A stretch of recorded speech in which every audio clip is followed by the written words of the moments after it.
Accepting of the fact that they will die at some point. I wouldn't want to be a 60 or 70-year-old man looking back on my life saying, oh, I wish I had done that, I wish I had done this, bitter and angry. I won't be that person if I live to be that old. I'll be a very peaceful, contented, I hope a good person. Would you accept, though, the charges by many in the Bush administration that Saddam Hussein is a dictator, he's a repressive leader, he's used chemical weapons against his own people? Yeah, and that's what George Bush was supporting, his father was supporting the whole time he was doing it. Single out Saddam Hussein as somehow being a worse leader than many others. Sorry, I just wondered what your view on that is. Pointing the finger at others, that's just a typical U.S. stance. Like, for instance, Pinochet, Noriega, Suharto. We can go down a long list of tyrants that the U.S. has supported as long as they do the bidding of the West and ensure that the resources continue to flow into the West. America has no problem with that, but as soon as they defy orders, all of a sudden they become the brutal tyrants that the U.S. government knew they were the whole time they were giving them weapons and money. The U.S. needs to look at itself, not at others. It needs to look at itself, and it needs to disarm. If any nation needs to disarm, the U.S. needs to disarm. How is it possible that we could sit here in the world as thinking people and buy into this rubbish that Saddam Hussein and the Iraqi government has to disarm when we can't even find any weapons? At the same time, the U.S. has 7,000 plus nuclear weapons, has said as recently as last month that they're willing to use them, and we're focusing on Saddam Hussein? Are we stupid, or what? Do you see any link between September the 11th and possible war against Iraq? I'll tell you what, we don't have a legitimate independent investigation into 9/11, and that's by George Bush's specific order. Why is that? I think that's an interesting question. And is Henry Kissinger going to tell us the truth about this? Are you kidding me? Now, we know that didn't last very long, but this is exactly the kind of person they'd want to tell us the truth about 9/11. Does that not tell us something about 9/11? And I'd like to know this. How is it possible that two jumbo jets fly into the World Trade Center, a third jet is flying full speed directly towards the Pentagon on FAA radar, and there's no fighter jets scrambling around the Pentagon? At the least, George W. Bush should be impeached and fired for criminal negligence for not having been able to defend the nation that he swore to defend. And at worst, he may be directly involved in 9/11 and should be hung by his own standards, because that man has signed the death warrants of 135 people when he was governor of Texas. Let's apply the same rules George Bush puts on others to him. And let's have a legitimate investigation. I think we'll find some very interesting things. Thanks very much. Could I just check your name, please? Ken Nichols O'Keefe. Thanks very much. You're very welcome. Okay. Oh, good. Cheers. Congratulations. Really appreciate it. That's real nice of America. Yeah, you know what? Just keep in mind all the money is for transport. Okay. Yeah, you know what? One of our, I really don't like taking money. No, If someone could, But we do have someone who can take your money. We have more volunteers than we have money to Thanks for what you're doing. We're from New Orleans originally. We've been living here 20 years. We were just in Washington last night. How many people do you think are there? 500,000. I think they're no half a question. million. Yeah, if October they had 200,000 and they already put that down, you know, this was much bigger than October. Yeah, when we talked to the organizers and the police and everybody, they said it's easily back And And San Francisco it was really amazing. 300,000. It was amazing. That's great. That's great. Good luck to you. Thank you. We'll, We're doing this for all of We'll be us. thinking about you. Thank you. Thank you. You can give your money to someone over there. We'll find them. We'll find them. Thanks.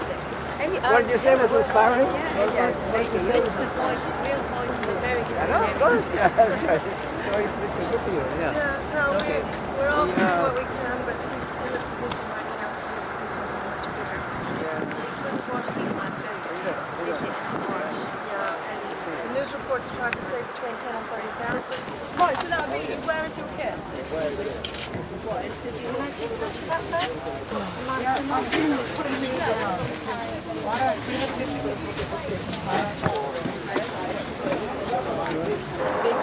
don't know how you're going to give that one child.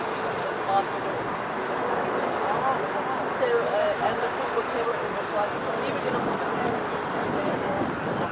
Instead of giving one. Thank you for all coming.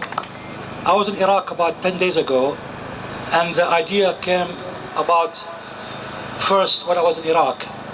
I can assure you the Iraqi government were not very keen on the idea of people coming to Iraq in the advent of possible war. But however, later on they welcomed the idea and they encouraged it. And right now they are very pleased to have this first group to go to Iraq as a human shield to show solidarity between the British, European, American people and the Iraqi people. The Iraqi people are under siege. Be sure that the people in Iraq are not really for war. They are not encouraged or in any interest of having war. Also, saying women to have to encourage the war because the war will have a devastating effect. But some people are trying to give the pretext that there are some Iraqis here are supporting the war for democracy or for a human right or of destruction of weapon destruction. If Iraq really possesses any weapon of mass destruction, all what you have to do is destroy it. And to say this war is wrong, we are not going to, and we will demonstrate until this war is ended. And we send the greetings to the people who are going. We wish them every success and every watch it. Regime change will happen in London before it happens in Baghdad. Thanks very much, Jenny. We've just had some news as well. I don't know if you've heard it in the press, but apparently Colin Powell has agreed for more time for weapons inspections, which is also good news for us because we're planning more convoys. This is just the first of many. Our next speaker is Jenny Jones, who's a member of the Green Party for the London Assembly. Thank you. We continue to allow the democratically elected governments of the US and the United Kingdom to continue to squander your hard-earned tax money. This child's life's future is covered in blood. Not my money, Mr. Blair. Not my money, Mr. Bush.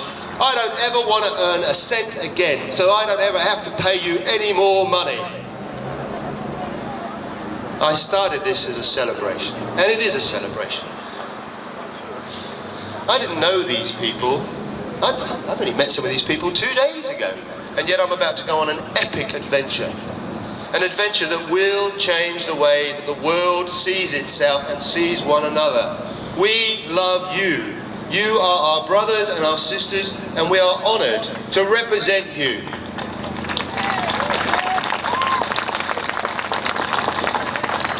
Thank you.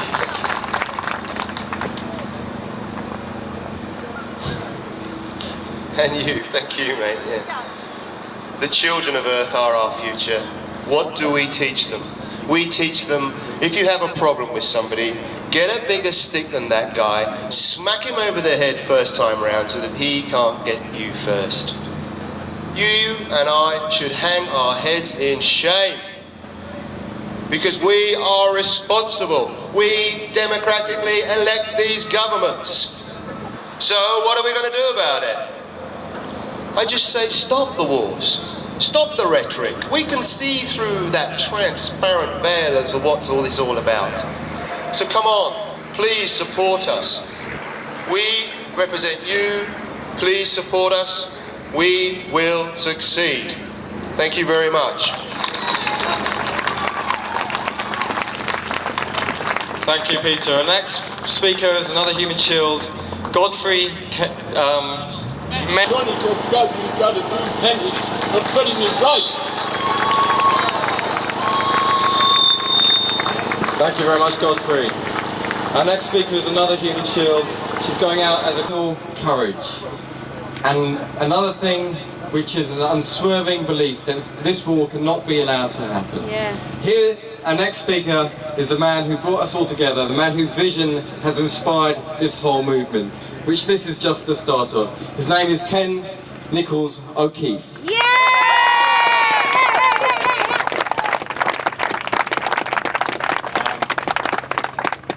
Boy, when I've spoken in the past, I've more often than not had a very ominous look on my face because I'm still angry. I'm still angry at the things we have not achieved, but boy, this is an incredible day. And I've got more of a smile on my face than anything else. I want to repeat what Stefan just said here. This is not about one person. I'm very fortunate that I've been able to create a spark that represents everyone who's here. We can find many reasons to disagree, and I think that this is one of the most important things that we as people need to understand. We must agree to disagree on personal philosophies and ideologies and strategies, but we must agree to act in unity for a world that is peaceful and just. I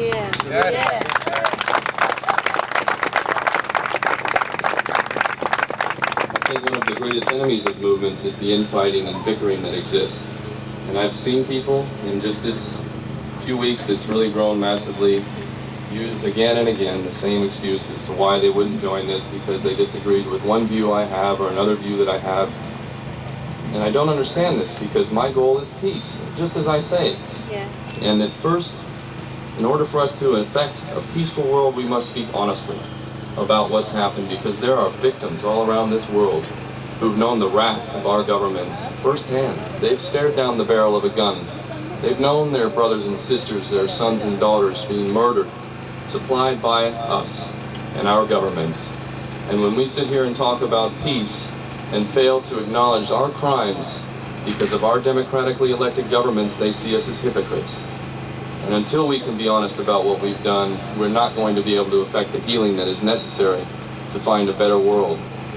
So we must speak honestly, and that's why I will continue to speak forcefully and truthfully the way I see it. And I'll defend it to the hilt, and I'll debate anyone about any subject that I speak about any time. So Tony Blair, George Bush, or any of you lot, please, let's talk. Let's talk in public.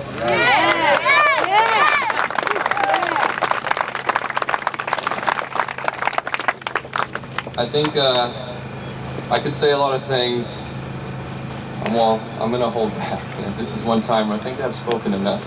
But I'll just say a couple of things. One is 9/11, which is really the impetus for this insane war that's being carried out. There are too many extremely serious questions that have not been answered about that day. Yes. I think that it is a major insult to the intelligence of humanity to suggest that the status quo version that's been presented to us is the real version. I do not see enough proof of this version at all. In fact, what I see is a hell of a lot of evidence to suggest that the United States government and other intelligence agencies were directly involved in that day. They were in the best position to carry it out. They have benefited the most. It justifies this insane war, and these policies are continuing a cycle of violence that threatens to bring us into a state of a third world war. And who's going to profit? The same people that were in the best position to carry it all out. I want to know why there's not a legitimate independent investigation into this day well over a year. They had Henry Kissinger appointed to tell us the truth about this. Are you kidding me?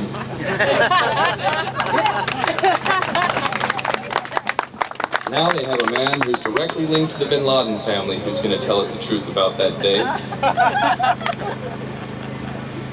I think they have something to hide. I think that's a rational perspective to have. So, this whole thing, I really, how is it possible? The BBC is here, maybe CNN is here, some of the other major media entities. How is it possible that all these experts and witnesses and all these people, how is it possible that all of them are basically saying that this status quo version is the only version? That some guy in a cave in Afghanistan masterminded this whole thing. Somehow this man managed to prevent fighter jets from being scrambled around the Pentagon after 2 jets had smashed into the World Trade Center and a 3rd jet was speeding full speed on FAA radar and we didn't have any fighter jets around the Pentagon. I'm not sure how this man could pull that off. But I know that George Bush could pull that off. Because he was in charge of those forces. And since he was in charge of those forces and he didn't manage to get those jets scrambling, I'd say he should be fired and impeached right now for criminal negligence at the very least. I also hope that American people realize that I actually am a true American and a patriot. I've defended the U.S. Constitution, and the president who exists right now, who didn't even receive the majority of votes, which in itself is an indictment against so-called democracy. This man has destroyed the Constitution through the Patriot Act and the Homeland Security Act. When I see Americans waving their flags and condemning me or wishing things happen to me that are bad, I feel sorry for them, I really do, and I know that the founding fathers of America who fought British tyranny would have seen these people as traitors, no matter how much they waved a flag. I hope America wakes up, but don't underestimate the propaganda system that exists there. And I say this in all seriousness. How about something else controversial? Everybody wants something controversial?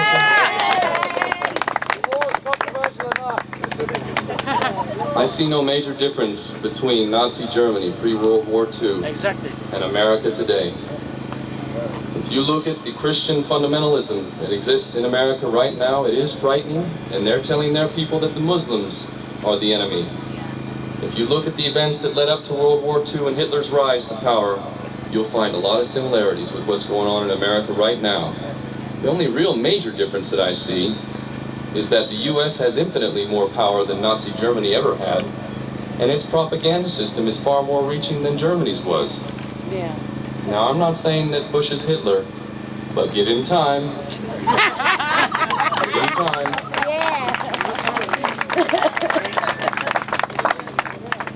So, I just want to say this. It's been a goal of mine for some time to be surrounded by people who believe in something more than this crazy image of what life is about, this whole superficial, materialistic insanity. These buildings and these cars and these big homes and all this stuff. What is this? I mean, are we really that lost? I want to be around people who see what's really important in life and realize that what you give is actually the most beautiful thing that you can get.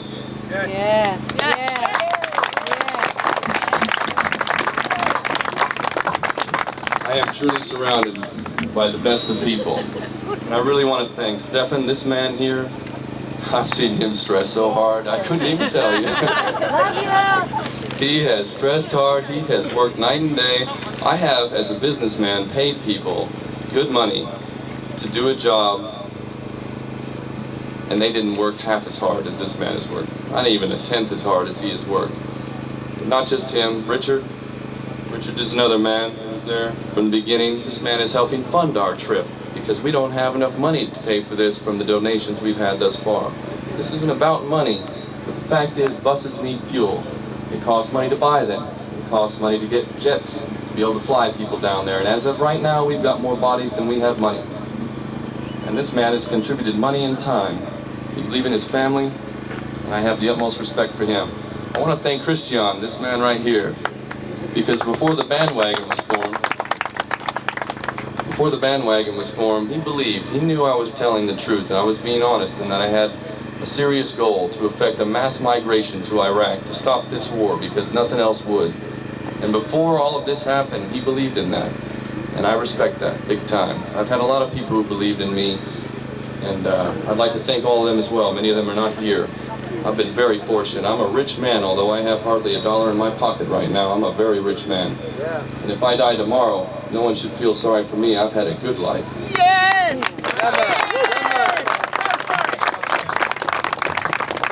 I'll say one more thing.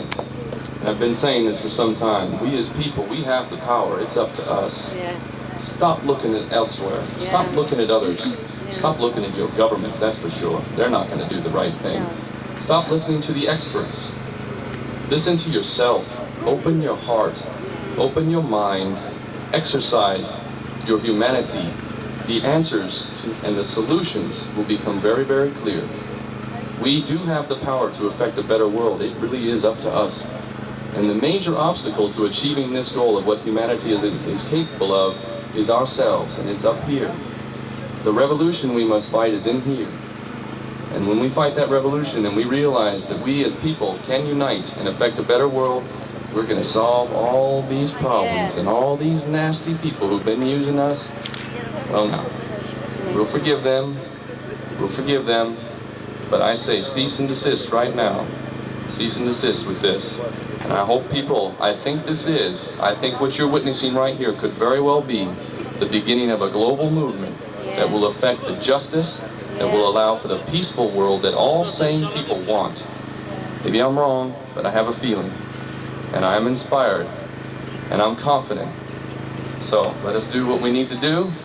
And I'll tell you what, we're going to stop this war in Iraq if we get the support that we need. And that means people giving their bodies, giving their time, or giving their money. And we're going to stop this war if everyone gives what they're capable of doing. And then after that, we're going to Palestine.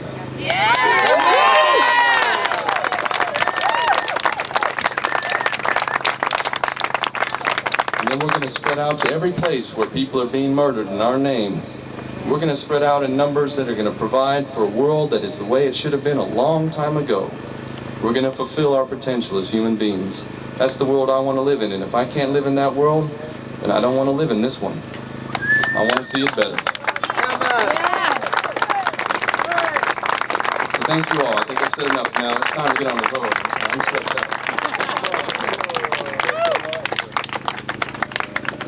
Thanks very much, Ken.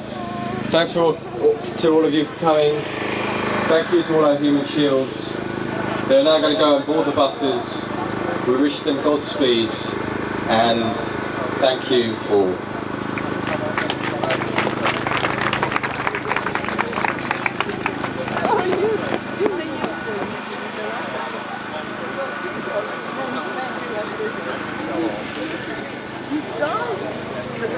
Well, you're on the road, might just as well carry on. Good luck.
Sånn her.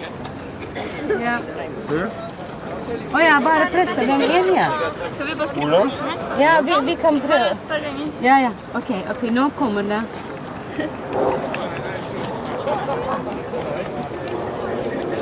Ja.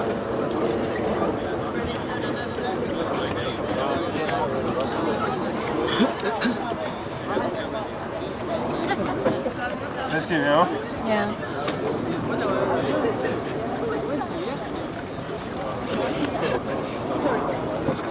That's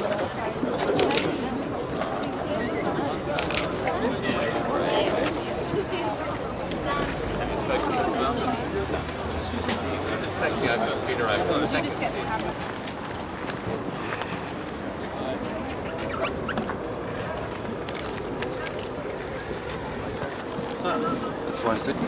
So long. There you go. So nobody can copy it. Why not?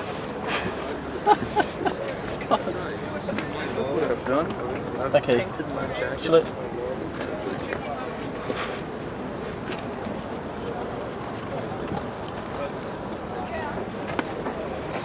Torben around.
Good luck.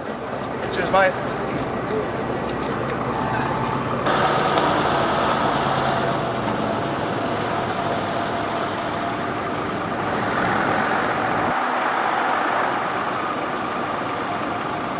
That's the driver's bus.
Good luck. Thank you very much.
It's cross behind you. Sorry, thanks.